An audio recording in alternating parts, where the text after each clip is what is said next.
Oimore kendo machiegni e weche manyien ma saa 3 otieno masani endi kama bende kaka watime gangeso kangeso bang'e e chenro ni wabobedo koda twak marwa mar mine wacho kuma bende antiere koda wendo marwa e studio ma Kisumu iluongo ni Michelle Aseso Mulo ma bende ntiere kanyo wabobedo ka wawuoyo ewi achiel koma chenro go eko manyien ma bende sani koro osedonjo kendo notime e kar thieth maduong' ma ong'ere ni Russia kata Jaramogi Oginga Odinga. Mano kanyero ma kawanyalo kete en mar luoko remo jogo eko mantiere koda tuo ringa mar remo mar kata sickle cell. En achiel kuom kata en jatuo mokwongo Kisumo ma bende ne otimne chenro ma kamanero obobedo kogonwa mbaka ni to ere kaka wachno osekonye. Mano kaluore ni gwenge ma Nyanza imbo mar Kenya kanyakla kod kadhowadh nam chumbi ema tuo nieri ma tuo ringa mar remo kata sickle cell ng'enye kabisa. Obotwa kode bang'e kanyero e chenro mar mine wacho. To kata kamano gisani waiko ni mang'eny kendo modhuro kabisa to mwamiyo pek gin magi. Lakini naona wengi ndani ya maji, lakini mpaka sasa tumeitisha orodha ya wale walikuwa wana participate katika haya mashindano ili tujue kama ni wote wametoka kama kuna wengine wamebaki. Chenro mar manyo ringre ji adek mane yie onimogo e dho nam ma Chuda Mombasa odhiambo manyoro pod dhi nyime. Agombo neno TV. TV lungo television agombo neno malich sitima onge jathiwa ya oda bede ktibada neno TV dano Raila Kamosa ningewe via ida. Jodak ma Bamgot e seme yuagoreyo ewi midhiero mopogore mogoyo touch e gweng'no. 330 acres are ready for harvesting. This is seed maize that will be used to help our farmers all over the country. Keyo mokwongo mar oduma otim e puodho mikwoe pi Magalana Kulalu maidore county ma Kilifi kod Tana River.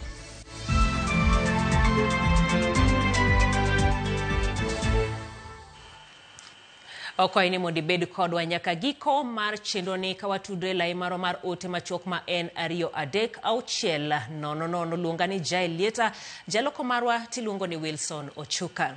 Chenro mar manyo ringre ji adek mane yie onimo godo e kinde pie mar kwang'o yedho wath ma Chuda Watersport Mombasa pod dhi nyime. Ten County ma Mombasa oro jolony moyiedhe man gi yedhe 4 mondo telne chenro mar manyo ringre jogo kanyaka sani pie mar kwang'o yedhno ochungi. Joyce Oduor Giler mathoth. En masira mane otimore kar saa 12 odhiambo mar chieng' tich abich e kinde piem midendo ni Ocean Festival mane okelo kanyakla grube mopogore mane piem e kwang'o yie e dho nam ma Chuda Watersport Mombasa. Masira makamano okelo buok maduong' ne jodak makono ka koro gima duong' ma gidwa ng'eyo en ni to en ng'a mane ochano chenro mar piem mar kwang'o yie e dho nam kanyo. Vijana wetu wenye ndio wamepata hiyo ajali hapa Chuda Watersport. So we just want to know the management, the safety zenye zilikuwa zimewekwa hapa, the safety measures zenye zilikuwa hapa hivi. And then we want to know the event ilikuwa imeorganizwa na nani. Hapa kulikuwa na tamasha inaendelea inaitwa Ocean Festival.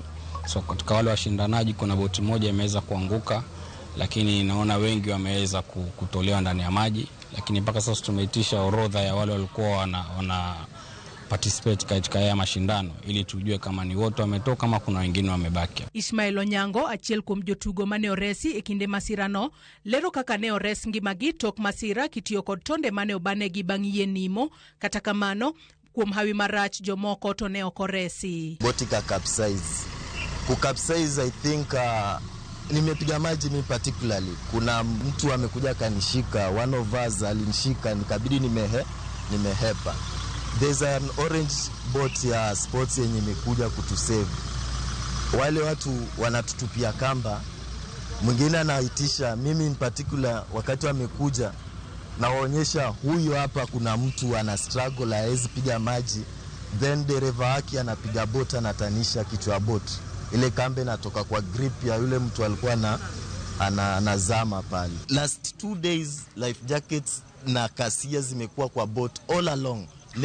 Leo mashindano no life jacket katika hizo boat. So mlikuwa mna expect we are being rushed, let's get back to the boat tushindane. Life jacket lucky to enough kwamba ni Mungu tu ametusaidia first round tumesurvive. Kaluore kod apisa makedo gi masiche mapoya e kaunti ma Mombasa, Ibrahim Basafa, japar kod 9 mane kwangi yieno ne oresi kendo moko kuom gi mane yudo hinyruok oringodo e kar thieth ma Coast General. Tumeweza kuokoa watu 19 vizuri. Mmoja aka very critical na ndio naona hiyo ambulance ambayo iko hapo nyuma ilikuwa pale sasa anajaribu kufanywa ile life support, na wengine ni majeraha madogo watu nasema ile first aid. Jotelo mopogore kotelnegi kod gavana ma Mombasa Abdul Swamad Sharif Nasir ne ochopo e kar masirano mar Mombasa Water Sports kuma chenro mar manyo ringre ji adek podi dhi nyime. Gilero ni chenro mar menyo nyalo dhi mbele kuom thuolo mar seche 72 mabiro. Tuko na boats inne from the Navy. We have a boat from the Kenya Coast Guard. We have a boat from Kenya Maritime Authority. We have Kenya Forestry Services, Kenya Wildlife Services, and equally the county government of Mombasa has deployed 4 rescue boats. And what is currently being done is the Navy has mapped out the relevant areas so that each boat can be able to take a certain segment. Leo ingekuwa siku kupatana award lakini tumesuspend yote na pia area operation yote hatutaki boti zingine zikue isipokuwa zile zinatafuta mwili. Piemno masani koro chungi midendo ni East African Ocean Festival ne onego rumo odiochieng' makinya chieng' Jumapil. Joyce Odura, Ramogi TV. Duol matayo yiero pacho ka IEBC oyango ni kwan mar oganda mosewuok oko mandikore kaka joluto ombulu pod ni piny. Kaluwore gi IEBC gigeto mandiko kwan duto ma joluto ombulu manyien maromo 6.3 kaka Efi Nyakidi lero kwan duto ma jogo mosendikore kaka joluto ombulu nyaka sani romo 20,754. En chenro ma osebedo ka dhi nyime pacho ka kuom jumbe 2 koro. Chenro ma osebedo ka timore yor kidam kaluwore ni duol matayo yiero pacho ka IEBC geto ndiko joluto ombulu manyien maromo 6.3. Ei lipot manyogi oro ne ute fwambo, duol mar IEBC oyango ni kochopo giko jumani kwan duto mar jogo mosendikore kaka joluto ombulu romo 20,754. Ranyisi mar medruok kipimo gi giko juma mokalo. Kauntino ma Nairobi ema otele chenro no gi kwan duto maromo 4,804 kiluwe machiegni gi kaunti ma Mombasa gi kwan mar 1,379 kaito Kiambu gi 1,203. Moko kuom counties ma ochiwo ndikruok ma piny ahinya mar joluto ombulu manyien oting'o kaunti ma Nyamira gi kwan duto mar joluto ombulu 18, Lamu gi joluto ombulu 36, Tana River gi joluto ombulu 42, Samburu gi joluto ombulu 67 kod Tharaka Nithi gi kwan duto mar joluto ombulu 70. Kaluwore gi moko kuom apisas mag IEBC, ndikruok ma joluto ombulu ni piny kaluwore ni gwenge moko ni mabor ahinya gi apise mag duolno. Chalmami Oganda Samuoyo malimo apise go ne chenro mandikruok. We are not able to reach the farthest part of the constituency because this exercise is being done only in our offices, and some constituencies like Ken is quite vast. E counties Makaluo, County Masiaya osendiko joluto ombulu manyien maromo 564.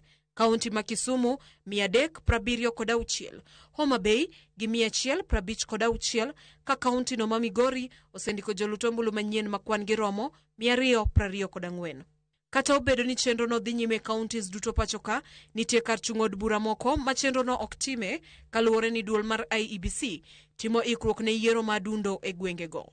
Yiero mabende ibiro tim tarik 27 dwe mar 11 higani. Moko kuom gwenge mibiro time yiero makamano oting'o kar chungo od bura ma Ugunja e kaunti ma Siaya, mowinjore time yiero ma jaod bura Tokwelo mar Opiyo Wandai kaka jatend migawo mateko.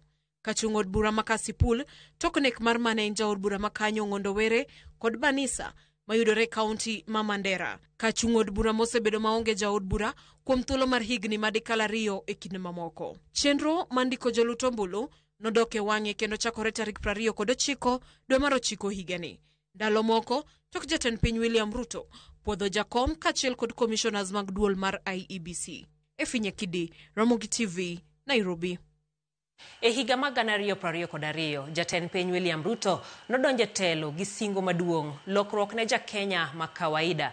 E kinde no piem ne nie kind dynasties kod hustlers. Kata kamano, tok higni 3 kende, futo mar yamb siasa koro lokre. Joma ne Ruto bechonegi ni noyudo telo nikech nying wuonegi. Kamoting'o Raila Odinga, Uhuru Kenyatta kod Gideon Moi ema sani jatend piny chiemogo e mesa achiel. Penjo koro bedo ni jatend piny mane hustler koro ojwang'o jowetene kendo winjo wega gi joma nigo. Ripota marwa Sifros Okinda nono wachni. Ne en jal manowuok oko kaka jadhier manoluor kod nyithi kingi. Jaus gwen gi tong' mane ochung' e kind nyithi ruodhi. William Ruto noketo picha maler ni lweny ne nie kind dynasties kod hustlers mapachoka. Kampen mar Ruto higa mar 2022 nomuomo i piny ka mach momako bungu. Ruto nokome kod rowere mane ni kod achiedh nade mathoth, kamoting'o ich wang', ochumi marach, jomoko manobede e wi thoth jo-Kenya mochan, gi singo mar ketho ng'iyo machon. Kata kamano, higa mar 2024, singo no nokethi.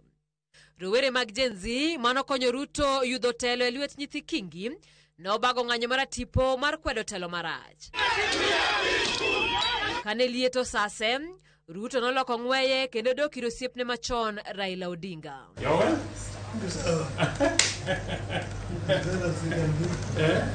Odinga en achiel kuom jotelo ma wuonegi noyudo mwandu Kenya e thuolo mokalo. Jal ma Ruto nokedogo ahinya e yiero mokalo, bedo ni giduto ne gidwaro kom ker. Kawuono, gimakore kapata gi dhot e tayo sirikand Kenya Kwanza. Semeni baya! Semeni dynasty baya! Asra tawara! Kamano bende, Ruto nochako lidho modok e mesa mar twak kod osiepne machon manoduogo lokre jasike yiero mar 2022 Uhuru Kenyatta kendo bago twak mar tiyo kanyakla. Kapok gweno muonyo law, mane jumani, Ruto nyoromo gi wuo jatend piny machon Gideon Moi. Gima koro loro group mar jokanyo hie mag dynasties mapachoka. Mimi nimefurahi sana kufika Baringo, kufika hapa Kabarak na kuzungumza na nyinyi. Nyinyi mnajua hakuna mtu wako kwa uongozi katika Kenya hii ambaye hajapitia chama ya KANU. Si ndio? Mimi nikiwa moja yao. Si ndio? So tunataka tufaulu tukiwa pamoja. Kendo jibiro ng'ise ni ok en mano principle, nikech kada en mano principle do stick mowacho ni ka dynasty manogorego chon to winjore ni ogore gi dynasty nyaka kawuono. To dynasty koro kogorego joge makoro luongo mondo bede komachiel. Ma keto Ruto kamanade kod hustlers manopadore kuome e higa mar 2022. Slogan masani en one term kata two term. Nyiso ni ok wadhi ng'iyo philosophy mang'eny ahinya. To mane momiyo Kenya ok osebedo driven. Siasa ma Kenya osebedo driven gi policy, gi agenda, gi philosophy. Obedo driven gi miluongo ni dhoudi to gi kuonde ma ji wuoke mamalo. Agwanda wacho ni Ruto ni kod thuolo manuo telo higa mar 2027 mana ka oketo lokruok e gik masani hinyo jopiny. Gima William Samoei Ruto nyaka tim mondo yude jok manyalo gone kura maber en ni SHA nyaka ti.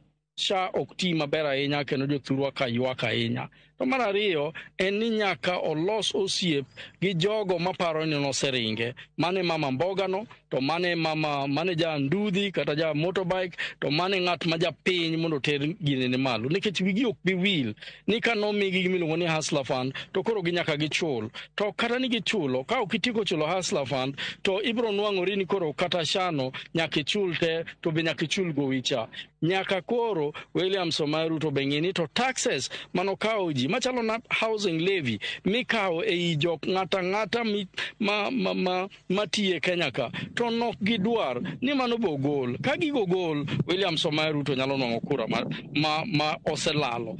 Gima koro nyedhore lela en ni Ruto notiyo kod jochan mondo oidh orom gi jowetene manigo. Ka Kenya chorore machiegni gi yiero mar 2027, adiera en ni laini mapogo joma nigo kod joma ongego kore ka mudho mandiwa okwako ne chuth. Sifros Okinda, Ramogi TV.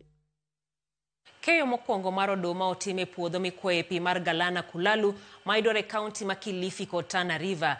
Keyo ni mokwongo mane ochakore kawuono gunde maromo 30 mag kilo 90 ka jatend migawo mar pi Eric Muga owacho ni oduma mokago gin kodhi midhi chwal ne jopur mapacho ka. En keyo mokwongo e puodho mosebedo kikwoye pi mag Galana Kulalu mogolo gunde modhuro mag koth oduma midhi chwal ne jopur mapacho ka. Tunavuna 330 acres are ready for harvesting. This is seed maize that will be used to help our farmers all over the country to get seed maize and propagate our farming potential.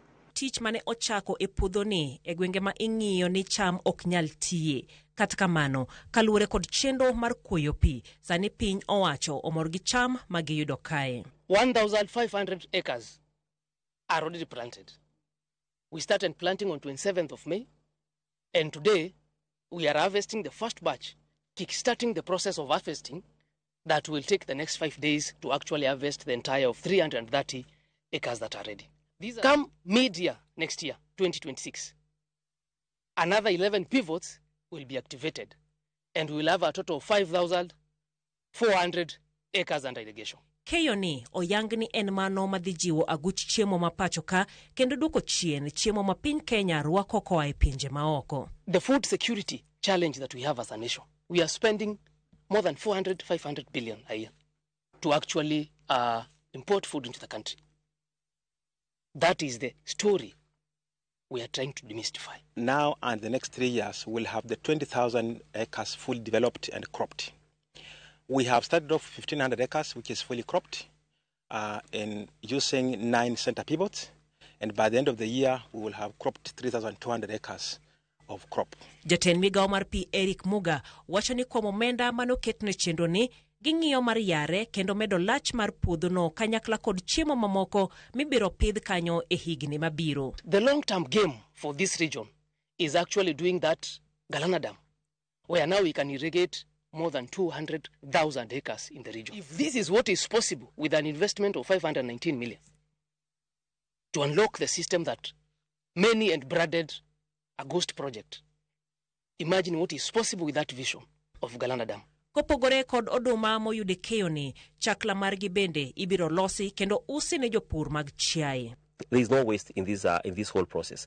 Like what we just witnessed after the harvest, the waste of all the waste is going to be converted to fodder, which is going to be used for, which is going to be sold for animal feeds. Kaluwore koda tich maduong' matimore e puodho ni, jo Kenya bende nigi thuolo mag tije kendo kaka imediare e kaka thuolo mag tije bende medore.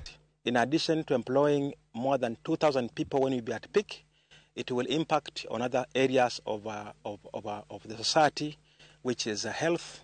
We'll partner in health matters, we'll partner in infrastructure, we'll partner in education and the environment. Jodak mabam gote ward ma Iseme Kisumu koro ywagoreyo ewi midhiero mopogore mogoyo tache gweng'no gino magiyango ni medo thiro dongruok e alworage. Mana kaka reporter mara Millicent Adhiambo lero, jodakgo obago ng'anyo mamuol ka giseyo jotelo mane giyiere lemo mopogore mag siasa kuom siko ka chikogi ni chwalo dongruogego moting'o ywayo teko stima, kunyenegi pi kod loso negi apeini. Mano kinde sero ombulu, kata kamano tok luto ombulu to gilal Meru. Agombo neno TV. TV, lungo television. Agombo neno malich, sitima. Onge jathewa. KMC odonjo ka ginena ni eterane odi seti terane odi madala owuondo kamano. To kosimwa pira bicha watere ungi wach darajani. Joluo nogoyo ngero ni mudho okonyo ondiek. Picha mar ngima jodak mabam got e Iseme nyiso tiend ngero makama. To nang'o, jodak goyango ni nyaka nene arenda lokweregi pok ne gineno gima iluongo ni teko stima e gweng'no ma East Seme. Gikoni piny maru ka chieng' odimbore e yode. Ler giwinjo mana ka gweno mawinjo aora kendo ber mar teko stima ok gine ngang'. Samori winyo mane stimbe ipogo ka stimbe kia ochiko kia koker mwalo nanga ko ayong'op ngeso stimbe kia ringo kadhi koma chal nadi to mondo ine ni ng'ato wuothe ka makata samoro ni filo form moro ni mondo mi wayud stima onge. Ya oda bide kitiba daneno TV, daneno Raila Kamosa, ningewevia ida. Kaneza nakuambia, Nyalinjo ni Raila ngema. Hiyo tu nasema siwezi kuitikia vile sina stima, sina TV. Wangi kuoni kechwa onge stima. Stima ne wase apply ngama timu nwa onge. Kwelu jogi to gibiro gabiro to giwuondowa. Sa siasa sani gidwa duogo. Bende midhiero mar nok mar pi maler e alworano jo iseme yango ni miyogi achiedh nade kod kihondko ni mar ka gidek gamo tuoche kokalo kuom tiyo gi pi aora mochido. Pi be onge makaka mon bedie ot gotieno monde dwaro pi kogwen awewa kwa nindo maseche monego be nwachake kata mana nyathi moro kwa nyachako nikech mon dhi dwaro pi. Hiyo maji ni chafu nakwambia. Hata ukienda sasa utapata masuruali za wanawake, mtu anaoga hapo, watu wanaoga tupu, watu wanaosha periods ndani, watu wanafanya kila kitu hapo mbani. Which means hiyo maji is dirty. Tunahofia ugonjwa hapo. Midhiero maduong' mane okelo ng'anyo en rech mar apaya mawuok Kwaho Junction nyaka Kawega Junction kod olalo mochot magikone thiro yore mag somo, ohala kendo miyo pi ywarogi piny maru kinde koth. Seche ma koth ochwe nyithindo ok nyal dhi sikul, ginyalo kata bare sikul 3 days nikech nyaka chieng' pigno dogi. Ka koth ochwe to watiyo gi transport, kamoro wen watiyo gi 50 bob ka wachopo e Lam, watiyo gi almost 600 nikech waluoro modok kendo wadok namba kapiyo. Ka koth ochwe godhiambo kapod nyithindo ni skul to chuno ni nyithindo dwaro mana mier mamoko ma ginyalo ninde kocha eka kiny nyathi chako dogo wuok ka nyathi dwa dere gi pi gokinyi ka duogo koni kendo koka nyathi dok skul. Waonge draja, waonge ndara manyalo kalo sani awero kaka apiko kal koda onge. Monyuol kapile ndaraka. Koro ndaraka jo pikipiki moko kapile. Sani ubiro maber ka koth pok ochwe. Da ben koth osechwe kata indo kik dogino ko kikadho. E sama gibono mar biro weyo luto ombulu. Kinde mabiro ponono ywak gi ok owinji. Kwayo gi ne sirikal en mane? Onge telo mosebiro nwa maber. Koro wan kaka jobamgot ka ok ginyal nenowa onge tiende go kura nikech ohala ma wangi ok diloki. Wago pichini to waoro mar mondo mi jotendwa mondo one gima timore e darachwa ka. Samoro wagoe ka pirengo matek ka ora no bedo pong'. Tiyudo ka onge duoko. Mondo mi wayud lokruok mar ndara, stima kod taya. Jotelo ma iseme ward ong'ie kaka chal. Ndara ni mana kupae, iya sana kupae to ndirni tipayo to kelo usuru. Nikech kochopo sakura tineno gi ka to ka kidwaro los gimoro to kine kata ng'ato kata chien. Jo sirikal ne wachi ni motegno. Mudho mandiwa, nok mar pi maler, kaachiel gi apeyni maricho. Gin moko kuom dongruok ma jobamgot pod rito gi toch, okombe kaachiel gi opawo. Millicent Adhiambo, Ramogi TV, Bamgot, Kisumu County. Kisumu nyaka Mombasa ene kwan mine kod nyiri masani dhie kuonde timo orako midendo ni gym omedore to chuthe bombe mopogore pachoka. Okang' mikoni gi kawo mar gayo tuoche mabiro nikech ng'oyo mar del. E kaunti ma Mombasa jafwambo marwa George Aoko notimo limbe e moko kuom kuonde timo orako kuma bende oyange ni kopogore gi gayo tuoche moko kuomgi bende dhi mar loso dendgi ka giikore ne nyasi mopogore. En achiel kuom kuonde timo orako mantiere Bamburi Mombasa. Kae ne ayudo ka Mikai Betty Sharon masani hao higni 59 ka odich timo orako. Opimona ni rito ngimane kaachiel kod luoro mar chwalo tuo sickle cell anemia ne nyathine ema omiyo timo orako ringerembe. Kochakre 2008 nyaka sani an pok adhi osiptal. Pok adhi osiptal. To kama pok adhi osiptal ni antie kod underlying condition an carrier mar sickle cell anemia. To nyathina matin sani nigi higni 20. Nowe dhi osiptal sama ne chanjo mare orumo. Tuo mane onyore chiegni higni 20 mosekalo ema ne ojiwe mondo mi odonje orako ni mar ne okorwako wach bero mane laktar dwaro ni otimne. Mana dhi Coast General kai motimna MRI. Antie kod results. Mon wang'ni choke matindo meng'eya gi nitie seche magi bulge. Koro nonyisa ni gima nyalo konya en mana ka oyang' gi nyalo konyora. To e kar rieyo del machielo ne ayudo ka Paulino Genga ma en apisa e kaunti ma Mombasa bende odich katimo orako. Kae en bende ne onyisa ni wach tuo ema ne orwake e gym. Oyudo ka ne achiamo lunch, mama dosoda, daero kama dosoda kok mang'ich. Bas agora piny. Kotero hospital kipimo sukari to nen ni piny, which was unusual. Then daktari no okwayo manual blood pressure machine. Oyudo ka blood pressure na ni malo be. Koro nidwa keta yien mag pressure. Takwaye mondo miya 1 month. Then adonje gym. Giduto gipimo nani achiel kuom gigo magirango matut en chiemo magichamo. To an gi chak mamara manyiedho mapuoyo. Kanyo bende magole mo machiedogo. Koro kasepuoyo chak to agolo mo to chak tamadho. Ineno to katedi ya chai ni koro adwa madho chai. Jomoko wacho ni we chamo kuon.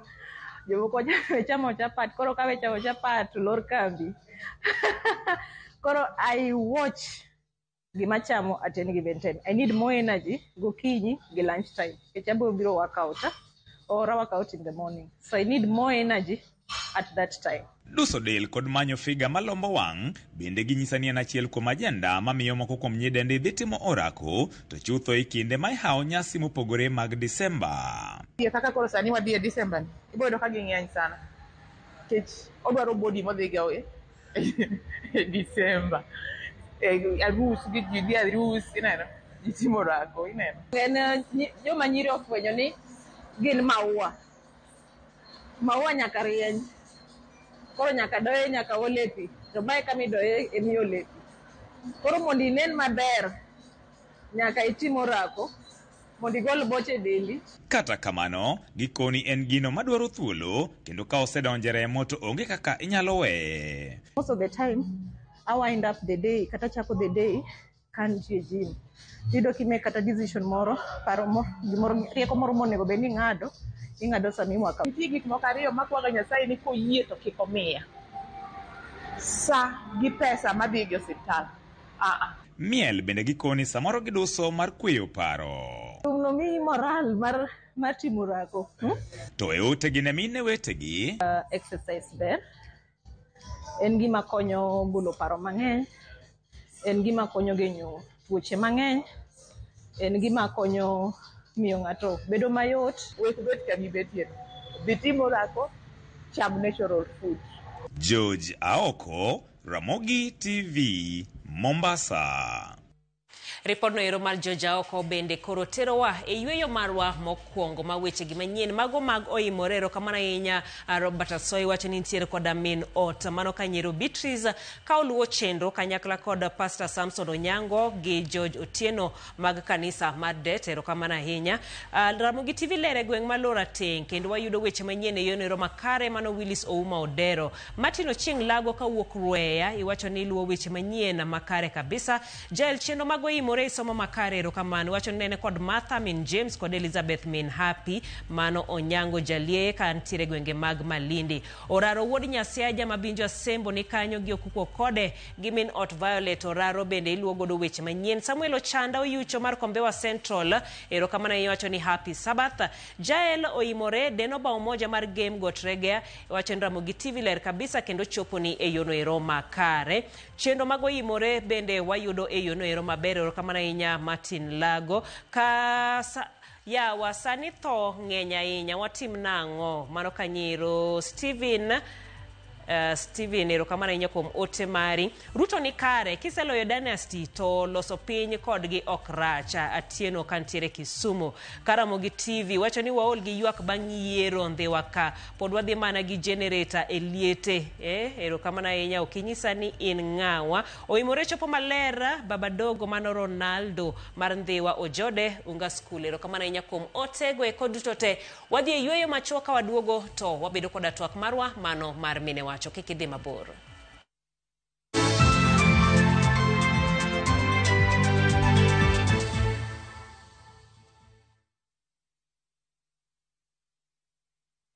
Saa zingine mambo kupata bila plan. Gas ndio imeisha, landlord akuache upumue, mtoto ni mgonjwa na bado ni mid-month. Usijibox kwa noma. Piga *531# and sort your emergencies with my Mobi Civil Servant loan. Iwe usiku au mchana. Kama wewe ni civil servant, sasa uko sorted. Dial *531# and get up to 20,000 shillings and pay from your next payslip. No paperwork, no guarantors, no drama. Ni wewe tu na simu yako. Register now and see your limit in seconds. Built for Kenyan civil servants. My Mobi. Iko sorted.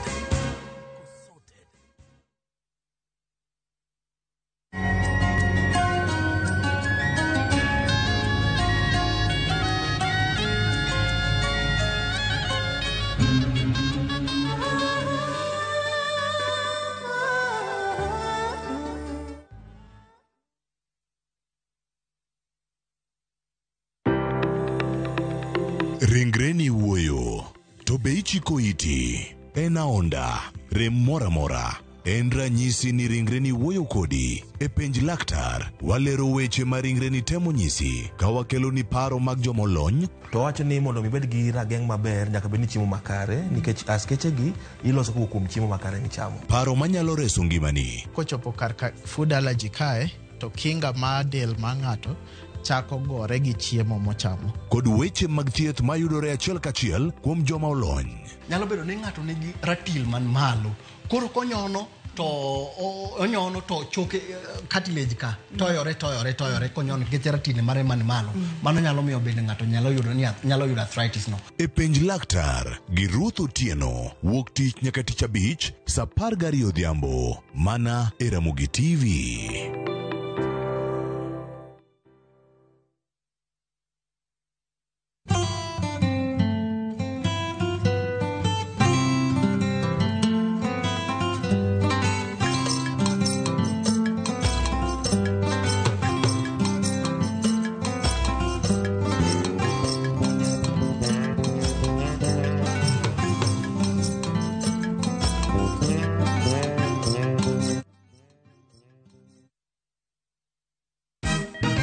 Siku njema huonekana asubuhi. Kabisa Anuari amangana gao. Seti him. Chamige. We museo. Kenya nzima tunasema jambo Kenya.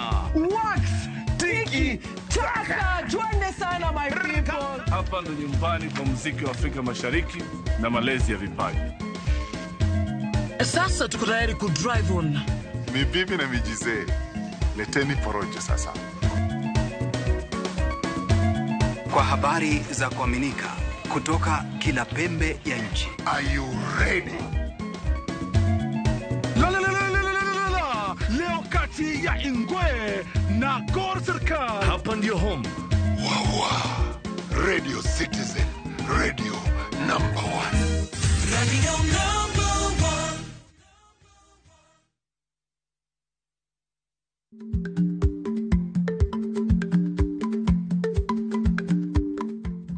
Ichagweno to ichao gwang'. Matiende ni, kapok ing'ado bura ewi wach moro amora, kuong inon ng'ama rach.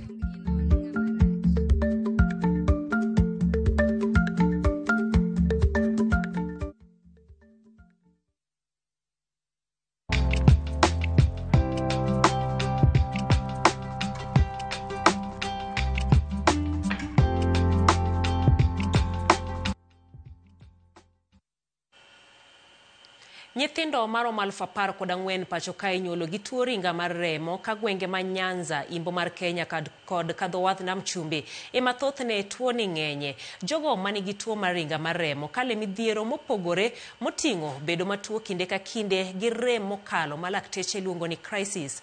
Piny Kenya osetemo goyo kenge e thieth ma tuo ringa mar remo moting'o bero kod chenro mokwongo motime ka thieth ma piny owacho ma Jaramogi Oginga Odinga mar luoko remb jatuo. Michelle Aseso mulo e jatuo mokwongo manotimne chenro e kar thieth no. Chenro moyang ni konyo e duoko chien midhiero mathoth ma jatuo ringa mar remo kalie. Oloso kodwa e mine wacho ka entiere e studio wa mane kaunti ma Kisumu. Oimore Michelle Denado Odhiambo masani.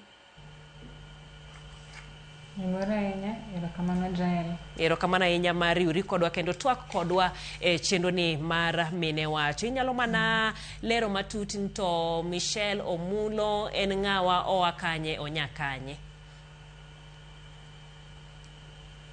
Erokamano kuom rwako e studio.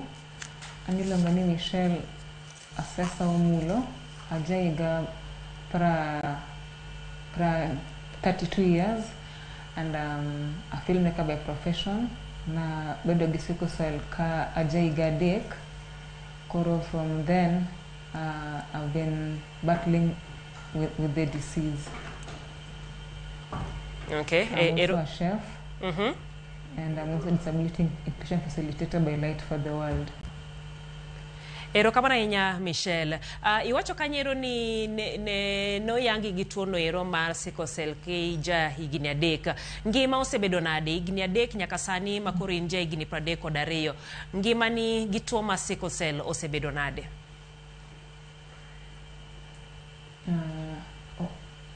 Osebedo mayot, osebedo gi challenges mang'eny. Maseyudo nyaka mild stroke. Koro okosebedo mang'eny. It's been a roller coaster and I have not had it easy. Kane atin to pod nokaelewa gima sickle cell tuo mar ringa mar remo en. But ka amedo dongo eka koro anwango ni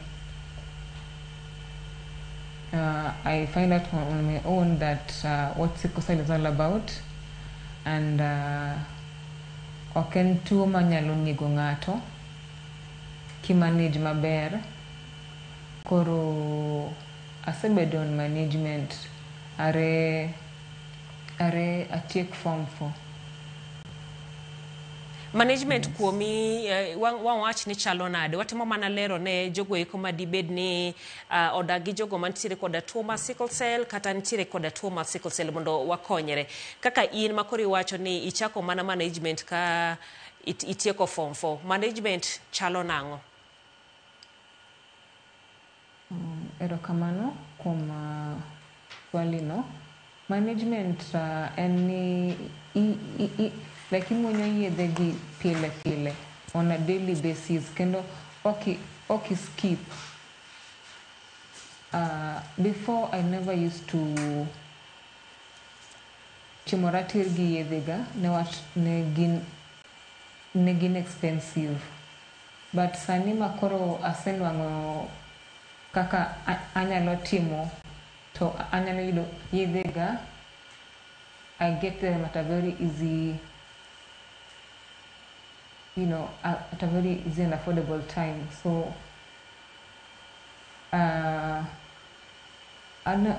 gimanyalo wacho ni management ok yot ka ionge pesa. Now I've realized that most of the sickle cell warriors come from very humble backgrounds. Koro jonyuol gineno matek mondo oketgi like yedhe go, hydroxyurea, pallodrine and folic acid. Koro it's not been easy, but with time with the time that I have been in the space, the sickle cell space, asenango kaka awuotho to kaka doctors go konya.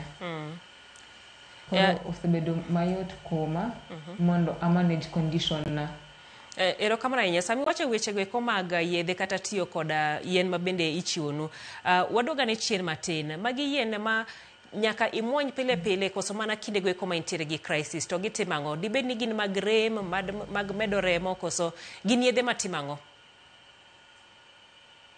Nyaka imuony gi pile newach gin koro, let's say kaka one, hydroxyurea is a cancer drug.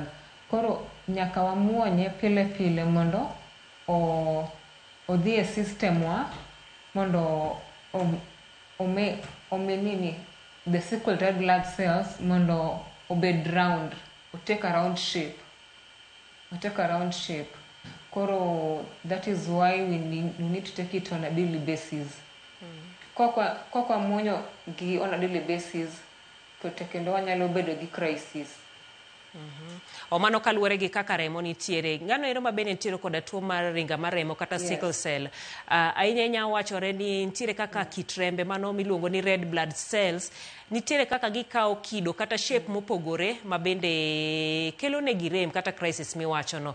Mano bende koro terowa ne procedure mabende nikawo. Ine jatuo mokwongo iwacho ni patient 001 e kar thieth mar Russia mabende notimne chenro ni. Inya mana nyisowa ni to ne chenro mane to okonyo timo ang'o?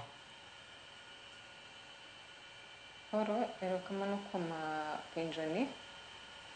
The automated red blood cell exchange transfusion konyo ne wach nini. It brings in the new healthy red blood cells, to ogolo the crippled ones oko. Ogolo matuo, oketo maler. Maler. Koro mane koro ilongo ni luoko remo. Koro onego beni itimo ni the procedure kaluwore gi weight ni, height gi age. Nanongo ni ichako timo ka jatuo manigi ringo mar ringo mar remo onego beni obedo ng'ama nigi frequent crisis, ng'ama nigi leg ulcers, ng'ama nigi acute chest syndrome, to crisis ma pile ka pile, like 6 times in a year. Ema koro ibedo eligible mondo otimni procedure no. Mana kanyo ero iwacho ni ing'iyo del ng'ato weight ne mano ni en gi kilo adi. Nitiere nyithindo manyiso ni nyithindo ok nyal timnegi ikawo ja kilo adi kama kadhi mbele. Ok nyal timnegi. Ikawo ja kilo adi kama like over 20 kgs and above. Okay.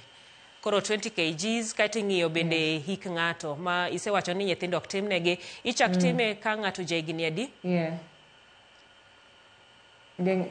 Jega 12. 12 kadhi mbele. Kaito kopogore gi mano ero iwacho ni jogo mantiere koda leg ulcers, adhola moko mabende mako ga tielo. Crisis iwacho ni kintiere gi 6 kadhi malo e higa. E higa.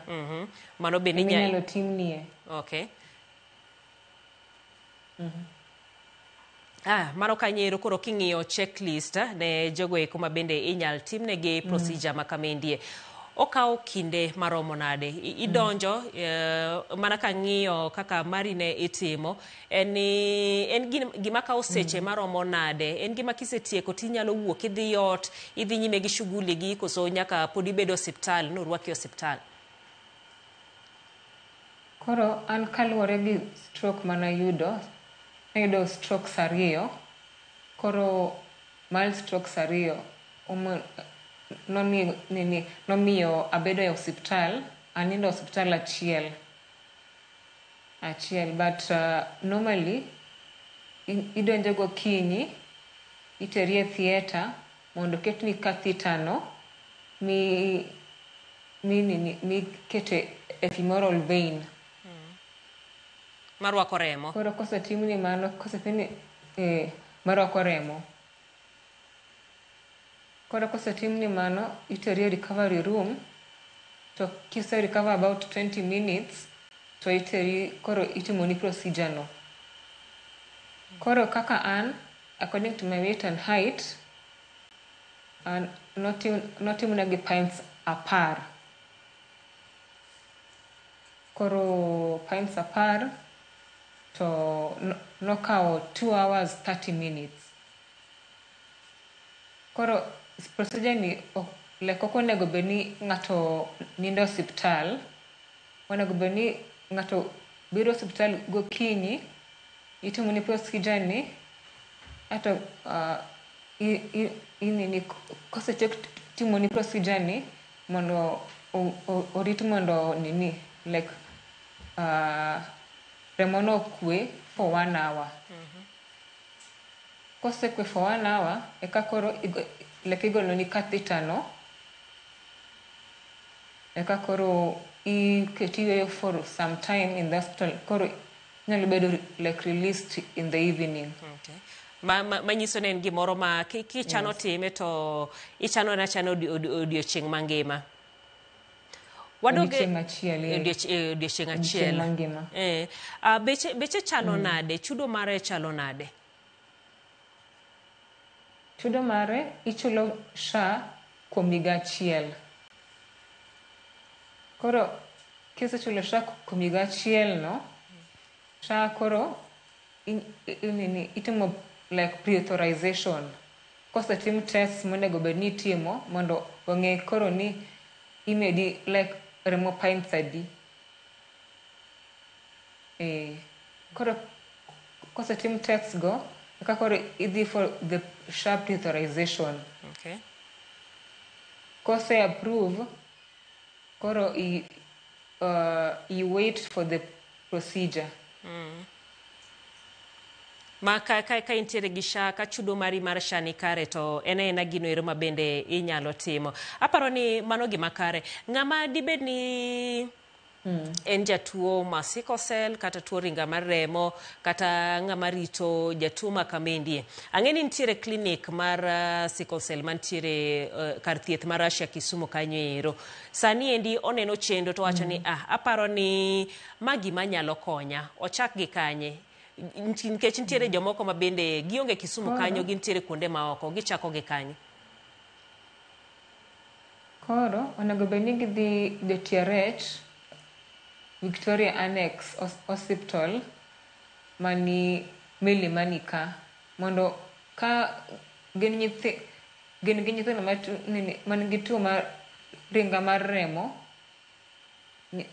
clinic gi en on Wednesday. Ka gin joma dongo man gi tuo mar ringa mar remo wanafaa kwenda hospitali on Mondays. Koro clinic gini Mondays. Koro gidhi find out to gidhi mondo onegi gi daktari mondo opimgi mondo gi express their interest on doing the procedure. Mano kanyero ka wawach ni kaka koro in mane ikwayo kata ni chiuri mondo ibedi jatuo mokwongo koso kar thieth no emano wacho ni iromo gi bedo ng'ano ero ma bende itimo ne chendo makama. An nakwayo mondo abed jatuo mokwongo newach I've had so many testimonies about tuo ni like luoko remo ni to napara ni ober koda. Okay, mano ni kare kabisa. Aneno ka ng'atoro otekedi wacho ni nyinga bet ya nje gini 55 ta bende antiere koda sickle cell be inyal timna procedure no aparo ndi mana kaka Michelle wacho kama nero ing'iyo kidhi ka thieth to ing'iyo gik mopogore weight height mari iki ka crisis ma bende ibedo ga godo gi gik mamoko ma bende nyalo bedo ni timore mondo koro oketi chenro makamendi ma bende wacho ni teknise chulo SHA to bende inyalo mana yude. Wach mar golo remo ma bedo ga iwacho ni kizungumkuti nikech jotuo mathoth ma bende manyo remo mondo giyud joma golo negi remo moromo bedo shida. In ne chenro ni nikech wacho noket ni pints apar duto te ne nobedo nango niting'o family mari mondo bi okonyi koso. Koro I had 1 week to do this. Koro na angiso admin na mar West Kenya lengo ni Terry Abongo mondo olosna flyer mondo asambaza mtandao. Koro kosa losna flyer to like aketo flyer e groups mag WhatsApp to aketo e Facebook, aketo e WhatsApp, aketo everywhere mondo akwa remo. Okay, mano since kanye. I'm O positive. Koro adwaro koro the only people that are going to donate for me blood are all people who are O positive.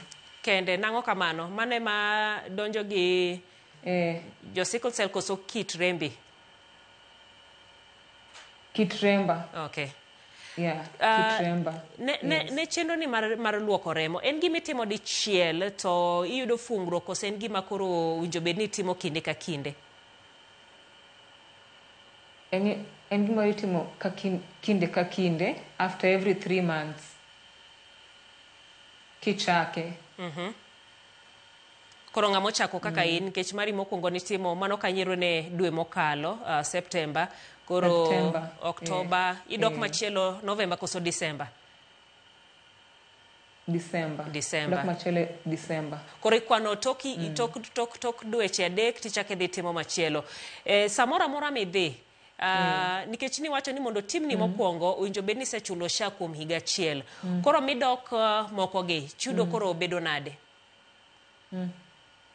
Chudo koro sha covers for everything. Koro okichandri gi chudo. Erokamano ahinya. Ayudo ote kendi nyisa ni asebedo kadak gi sickle cell kuom makalo higni 40 to atemo mondo manage maber ka arito crisis na maber mana gi yedhe go eko mabende kweyo del to ngimana bende ni ania makare. Erokamano ahinya kuom ote mari. Penjo machielo into be familia mari norwako mondo itim chenro ni. Ne en gima yot mondo familia mari orwak timo chenro ni mana ka watieko nikech nyisa ni seche orumo. Koro familia na to nokoyie because it was a very short time and I informed my mama mom I'm going for this procedure. My idi chulna sha for 1 year to adi time. Adi pedo patient 001. Koro my mom was against it because she thought that gino di bedo gi complications mang'eny. But kuom ng'uono ma Nyasaye nokobedo gi complications mang'eny. Complications go nya bedo kaka mage? The procedure was successful. Complications nyalo bedo kaka mage? Koro during the procedure inyalo bedo gi nini, lips gi nyalo bedo katetni. To inyalo bedo king'ok. Yeah. No, but mago bedo gin gik mabedo managed to kisetieko. Yes. Christine, iwacho ni even during the procedure you're being managed. You're being given calcium to drink. Okay. Christine wacho nan gi nyithindo man gi tuo maringa marema kia ni inyal konygi mana kaka wach kanyiro nyithindo ma higni 12 kadhi malo ka bende ntiere gik mamoko ma bende ng'iyo kuom nyathi. Apenjo side effects ma procedure no aparo ni oselero no matin. Ani luonga ni Edward Gunja tan gi tuo ma sickle cell to transfer ni sha chule to kose notice mar pesa ma imedo bang'e. Michelle wacho kanyiro ni ichulo sha mar higa achiel koka sha nyalo chungne procedure ni to bang'e to koro dhia nyime. Apenjo ni be yiene ng'ama nigi sickle cell okawre gi ng'ama onge godo mano kanyiro juna pa mano penjo maduong' landruok kata iwacho ni jogo eko ma carriers mag sickle cell. Michelle e dakika achiel mogik ka watieko managing kata iwacho ni koro ng'ama nigi sickle cell mondo koro omi ng'ama chielo bende ber awacho ni kaka koro in ikawri gi ng'ama kata nyuol gi ng'ama onge gi tuo no ero ma sickle cell. Koro onego beni koro jal kaka an onego beni abedo gi ng'ama ni AA kabisa purely AA mondo kawa nyuol to la konyalo nyathi manigi carrier. Okay, so carrier gi sickle cell warrior is a no-go zone. Jeriyogo kikendre. Kikendre kata matin. Erokamana. Gibedo sipende kini kikendre. Erokamana inya Michelle Omulo koma bedo kode studio kendo lero no matuta mano kaluore koda chenro no mabende ni dhi aneno ka penjo ngeny kendo dhuro kabisa mano kako wacho ka poni dhiga e clinic mar jogo koma bende nitiere koda tuo mar sickle cell penj daktari mana ka kisewinjo kar thieth maduong' mar Russia Jaramogi Oginga Odinga Teaching and Referral timo chenro makamano ero gintiere koda clinic marge mabende inyalo dhi mondo ing'e mathoth mana kako sewache wiye gi kaluore kaka notime gik ma moko mabende ng'iyo ni to weight mar ng'ato height mari iki en adi jogo koma ntiere koda adhonde e tiende gi jok mabedo ga gi crisis makinde ka kinde e kin mamoko wuoko daktari mari mondo ing'e anento be inyalo bedo achiel kuom jogo eko mabende yudo chenro makamendi ero kamano inya Michelle akanyakla kod mano kanyero Michelle kod in bedo kodwa e chenro ni wako mana yueyo machuok waduogo kod weche mag tuke.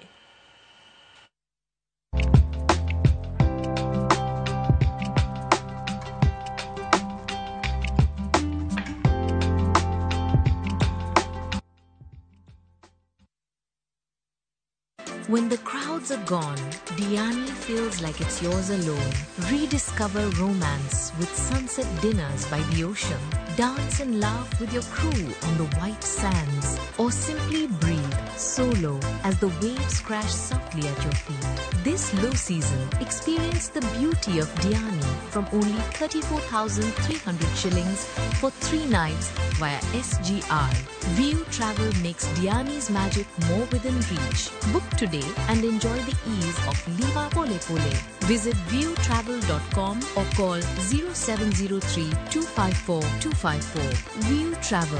Dream, explore, discover.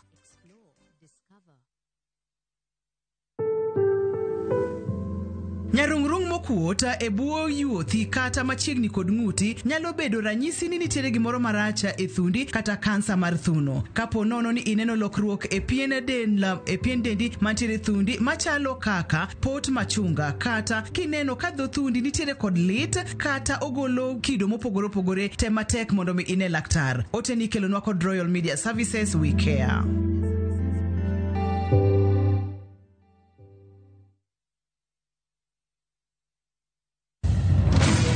Be ikori mar dok e pacho kama sigendni ilero gi mor kod sunga mar luo.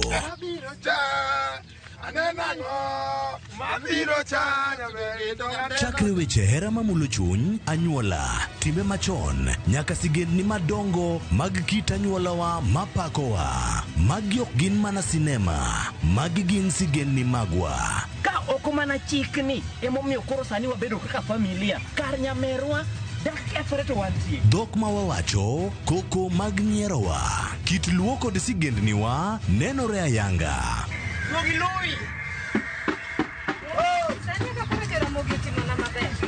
Winam Cinema, Jumapil ka Jumapil, saa 2 kod saa 4 mar otieno, mana e Ramogi TV.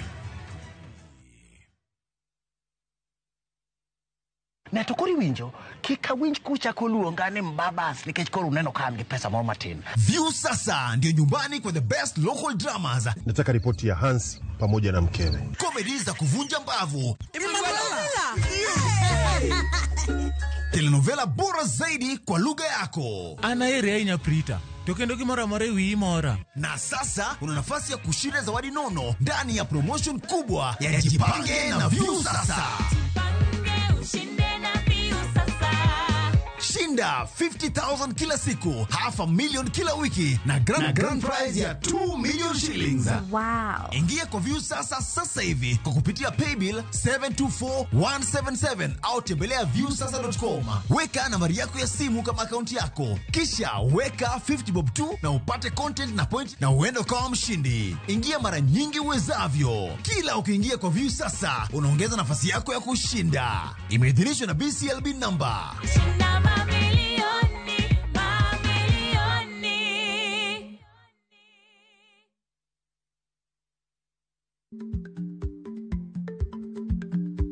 Chako chon loyo dhi kajuoga. Ma tiende ni bedo gi ikruok momondo, geng'o masiche kod midhiro mang'eny mabiro e ngima dhano.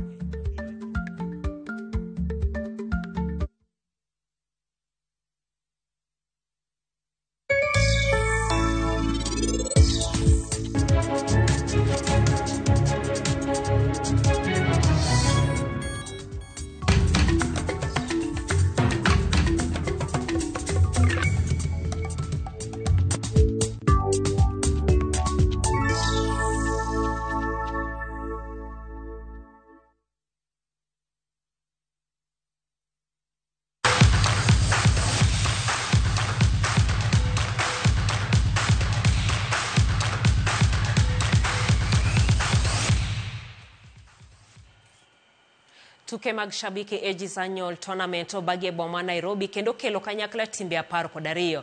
Thoro ma tuke gi ne en puonjo rowere kokale tuke mag odhula. Tike go nonywako koda ka thieth ma onge chudo mar wang' koda tuno ero mar pressure manotele koda Lions Club ma Nairobi. Kambi ma Shabiki.com bende nochiwo mich mopogore opogore ne rowere manoyoro e tuke go eko. Aegis Football Academy olero ni gibiro dhi nyime gi bago orako mong'ith ne rowere ma pacho kae kaka yo mar jiwo talanta mage e weche mag tuke.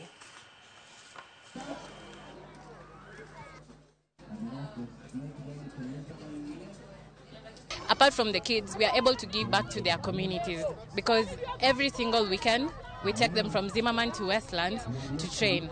But then through these events, we are able to come back to their communities and actually show them, yes, as much as your kids are training elsewhere, we'll still remember that the talent is coming from this community. As you can watch, these kids have a lot of talent, and that's why we are here. Then after they play their football, then we're also doing vision, giving them back their eyes and other people who are here. We support the Aegis Academy through sponsorship of children to be able to nurture their talent in football. So today they've organized a charity tournament where they're playing with different teams across Nairobi, and also we, in partnership with Lions, there's the medical camp. So we are here to interact with the community, to thank the community, because we are Shabiki because of the community. Jang'wech mathering'enyi kendo jaloch ng'we pinje mangima kidieny mar mita 1,500 Faith Kipyegon otieko higa gi loch tok tieko e thuolo mokwongo e piem mag Athlos mane obagi e boma ma New York, piny mar Amerika. Kipyegon otieko e thuolo mokwongo tok ringo kuom dakika 4